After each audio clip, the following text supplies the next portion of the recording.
Hi hello welcome back to my channel Nayanthara story verse. My name is Nayanthara. പിന്നെ ഇന്ന് ഈ video എന്തിനാണെന്നറിയാം. Today ഞാൻ ഈ വീഡിയോ ചെയ്തിരിക്കുന്നത് എന്തിനാന്ന് വെച്ച് കഴിഞ്ഞാൽ എൻ്റെ ലൈഫിൽ ഞാൻ പുറകോട്ട് നോക്കുന്ന സമയത്ത് എനിക്കൊരു 3 ഇയേഴ്സ് പോലെ മിസ്സിങ് പോലെ കാണിക്കുന്നുണ്ട്. അതായത് ഒരു 3 വർഷം എനിക്ക് പുറകോട്ടൊന്ന് പോകാൻ പറ്റിയിരുന്നെങ്കിൽ, അല്ലെങ്കിൽ 3 വർഷം ഒരു 5 ഇയേഴ്സ് എനിക്ക് ഒന്ന് ബാക്ക് അടിക്കാൻ പറ്റിയിരുന്നെങ്കിൽ നന്നായിരുന്നു എന്ന് തോന്നിയിട്ടുണ്ട്. ചില സമയങ്ങളിൽ നിങ്ങൾ എല്ലാവർക്കും തോന്നിയിട്ടുണ്ടാവുന്ന കാര്യങ്ങളൊക്കെയാണത്. അപ്പം അതെന്തുകൊണ്ട് എനിക്ക് അങ്ങനെ ഫീൽ ചെയ്തു എന്നറിയാമോ? അതിനെപ്പറ്റി ജസ്റ്റ് ഒന്ന് സംസാരിക്കാനാണ് ഈ വീഡിയോ ഞാൻ ഷൂട്ട് ചെയ്തേക്കുന്നത്. പിന്നെ ഞാൻ എൻ്റെ കോളേജ് ടൈമിലൊക്കെ ആണെങ്കിൽ ഏറ്റവും കൂടുതൽ എനിക്കൊരു സെൽഫ് കോൺഫിഡൻസ് കുറവായിരുന്നു. അപ്പോൾ അങ്ങനെ വന്ന ഒരു കാലഘട്ടം തന്നെ എനിക്ക് ഓർമ്മയുണ്ട്. ഞാൻ ഞാൻ ചെയ്തു കഴിഞ്ഞാൽ എന്തെങ്കിലും കാര്യങ്ങളൊക്കെ തെറ്റിപ്പോകുമോ, അല്ലെങ്കിൽ എനിക്ക് അതിനുള്ള എല്ലാവരും കളിയാക്കുമോ എന്നൊക്കെ ഉള്ളൊരു ചിന്ത എൻ്റെ മനസ്സിൽ കൂടെ കുറേ കാലം ഇങ്ങനെ അതൊന്ന് റോൾ ചെയ്ത് ഇങ്ങനെ നടന്നു. ചിലപ്പോൾ അത് പെട്ടെന്ന് പറയുമ്പോൾ ആർക്കും അംഗീകരിക്കാൻ പറ്റില്ലായിരിക്കും. ചിലരൊക്കെ കളിയാക്കുന്ന സമയത്തൊക്കെ ആയിരിക്കും നമുക്ക് അയ്യോ ഞാൻ ചെയ്തത് മിസ്റ്റേക്ക് ആവുമോ, അല്ലെങ്കിൽ ഞാനത് ചെയ്ത് കഴിഞ്ഞാൽ മണ്ടത്തരാവോ എന്നൊക്കെ എനിക്ക് തോന്നി തുടങ്ങി. അങ്ങനെ കുറേ കാലം ഞാൻ ഈ ഒരു ലൂപ്പ് തന്നെ പെട്ട് ഇങ്ങനെ എൻ്റെ തന്നെ തോട്ട്സിന്റെ ആ ലൂപ്പിൽ ഇങ്ങനെ പെട്ട് കുറേ കാലം ഞാൻ പേടിച്ച് ആരൊക്കെയോ പേടിച്ചിട്ട് ഞാൻ കഴിയുകയുണ്ടായി. ആ ഒരു സ്പെസിഫിക് ടൈം പീരീഡ് ആണ് പിന്നീട് ഞാൻ എൻ്റെ ഒരു കോൺഫിഡൻസ് ഗെയിൻ ചെയ്യാനുണ്ടായത്. കാരണം ചില കാര്യങ്ങളിലൂടെ എനിക്ക് മനസ്സിലായി ഞാൻ സ്വന്തമായിട്ട് എടുക്കുന്ന തീരുമാനങ്ങളായിരുന്നു കറക്റ്റ് എന്നെനിക്ക് പിന്നീട് ചില അവസരങ്ങളിൽ തോന്നി. കാരണം എന്താന്ന് വെച്ച് കഴിഞ്ഞാല് എന്തുകൊണ്ടാണ് അങ്ങനെ സംഭവിച്ചതെന്ന് എനിക്കതിന് ക്ലിയർ ഐഡിയ ഇല്ല. കാരണം മേ ബി ഞാൻ എൻ്റെ ചെറുപ്പകാലം കഴിഞ്ഞിട്ട് പിന്നീട് ഒരു വലിയൊരു മേജർ പീരീഡ് അധികം ആളുകളുടെ കൂടെയൊന്നും സംസാരിക്കാതെ ഒരു മുറിയിൽ ഒതുങ്ങിയിട്ടുള്ള ഒരു കാലഘട്ടം ഉണ്ടായിരുന്നു. കുറേ ഒരു ലോങ് പീരീഡ് ആയിരുന്നു അത്. അപ്പൊ ആ സമയത്ത് എനിക്ക് ഒത്തിരി ആളുകളുമായിട്ട് ഒരു കമ്മ്യൂണിക്കേഷൻ ഉണ്ടായിരുന്നില്ല. മേ ബി അതുകൊണ്ടായിരിക്കും പെട്ടെന്ന് പിന്നീട് കോളേജ് ലൈഫിൽ കുറേ ആളുകൾ, അതും പല ഏരിയയിൽ നിന്നുള്ള ആളുകളൊക്കെ ആയിരിക്കുമല്ലോ. അപ്പൊ അവരുടെയൊക്കെ കൂടെ ഇരുന്ന സമയത്ത് ഞാൻ എന്ന് പറയുന്ന ഒരു വ്യക്തി വളരെ ചെറുതാണ് എന്നുള്ള ഒരു തോന്നലിലോട്ട് കാര്യങ്ങൾ പോയി. പിന്നീട് പിന്നെ എനി കോളേജ് നമുക്ക് അത്ര ചിലപ്പോൾ നല്ല എക്സ്പീരിയൻസ് ആയിക്കൊള്ളണമെന്നില്ല. നമ്മുടെ കോൺഫിഡൻസിനെ ബൂസ്റ്റ് ചെയ്യാൻ പിന്നീട് ഹെൽപ്പ് ചെയ്യുന്ന, ആ സമയത്ത് നമ്മളെ ഒന്ന് ബ്രേക്ക് ചെയ്യാൻ കപ്പാസിറ്റി ഉള്ള ചില കാര്യങ്ങളൊക്കെ ചിലപ്പോൾ കോളേജിൽ നടന്നെന്ന് വരും. അപ്പോൾ അങ്ങനെയായിരുന്നു എൻ്റെ ഒരു എക്സാം പീരീഡും കാര്യങ്ങളൊക്കെ നടന്നുകൊണ്ട് പോയിരുന്നത്. അങ്ങനെ പിന്നീട് ആഫ്റ്റർ ഒരു 5 ഇയേഴ്സിന് ശേഷം ഞാൻ ചില കാര്യങ്ങൾ മനസ്സിലാക്കി. കാരണം എൻ്റെ ചില തീരുമാനങ്ങൾ വളരെ കറക്റ്റ് ആയിരുന്നു എന്ന് ഞാൻ തിരിച്ചറിയുകയും എൻ്റെ സെൽഫ് മറ്റാരുടെ ചിലപ്പോൾ ഞാൻ എല്ലാവരുടെ ഒപ്പീനിയൻ ഒക്കെ കേൾക്കാൻ വേണ്ടിയിട്ടിരിക്കും. അവരെന്താണ് പറയുന്നത്, ഇവരെന്താണ് പറയുന്നത് എന്നൊക്കെ ഒബ്സർവ് ചെയ്യും.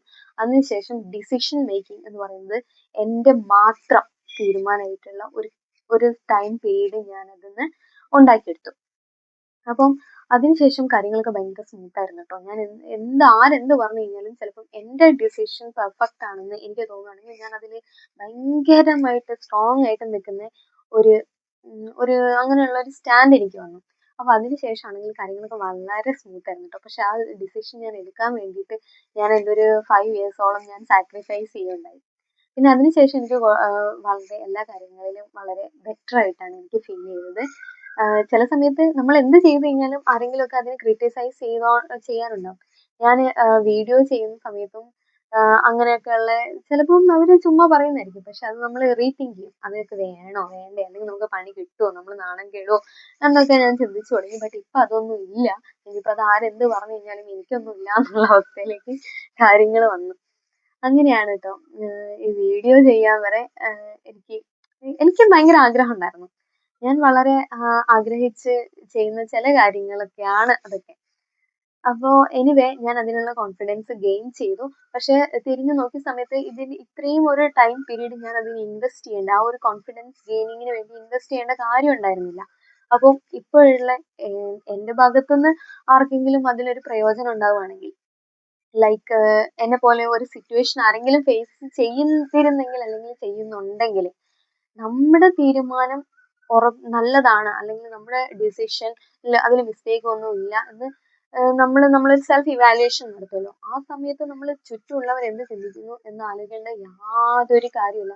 ബിക്കോസ് നമുക്കൊരു കഷ്ടപ്പാടുണ്ടാകുന്ന സമയത്ത് അല്ലെങ്കിൽ നമ്മുടെ കൂടെ നമുക്കൊരു ആവശ്യം വേണ്ട സമയത്ത് ചിലപ്പോൾ ആരും ഉണ്ടായിക്കോളുന്നില്ല. നമ്മുടെ ക്ലോസ് ഫ്രണ്ട്സ് ഒക്കെ ചിലപ്പോൾ ഉണ്ടാകും. ഡെഫിനറ്റ്ലി അവരൊക്കെ ചിലപ്പോൾ വരുമായിരിക്കും. പക്ഷെ ഒരു പരിധി കൂടുതൽ നമ്മളെ ഹെൽപ്പ് ചെയ്യാൻ നമുക്കല്ലാണ്ട് വേറെ ആർക്കും പറ്റും എന്ന് എനിക്ക് അങ്ങനെ തോന്നിയിട്ടില്ല. സോ എൻ്റെ ഭാഗത്തു നിന്നുള്ള ഒരു ഒരു സജഷനും കൂടിയാണത്.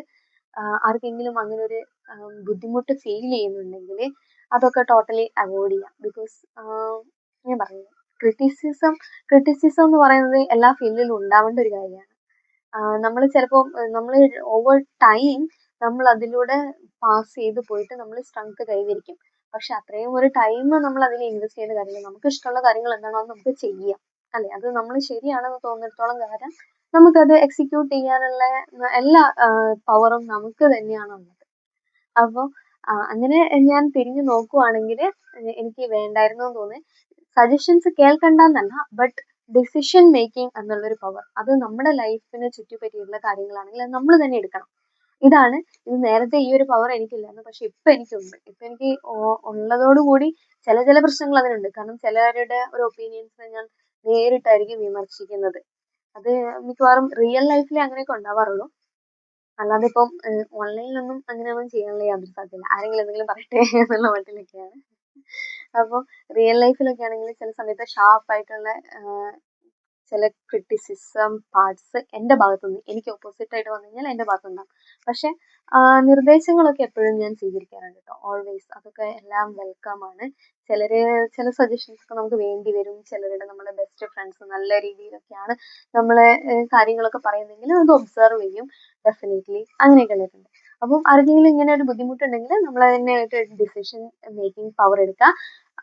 എൻ്റെ ഓരോ ലൈഫിൽ എനിക്ക് ഇത്രയും കാലത്തിലൂടെ ഞാൻ പാസ് ചെയ്തിട്ട് ഈ ഒരു കഴിവ് ഇത്രയും കാലം അതിന് വേണ്ടിയിരുന്നില്ല എന്ന് എനിക്ക് തോന്നിയിട്ടുള്ള ഒരു കാര്യങ്ങളിൽ മേ ബി വൺ ആയിരിക്കാം ഇത്. എന്താണെങ്കിലും ഇത് മെയിൻ ആയിട്ടുള്ള ഒരു കാര്യമാണിത്. അപ്പം ഇഷ്ടപ്പെട്ടെങ്കിൽ എൻ്റെ ചാനൽ സബ്സ്ക്രൈബ് ചെയ്യാം. നെക്സ്റ്റ് ഒരു വീഡിയോ ആയിട്ട് വരുന്നത്. Bye bye.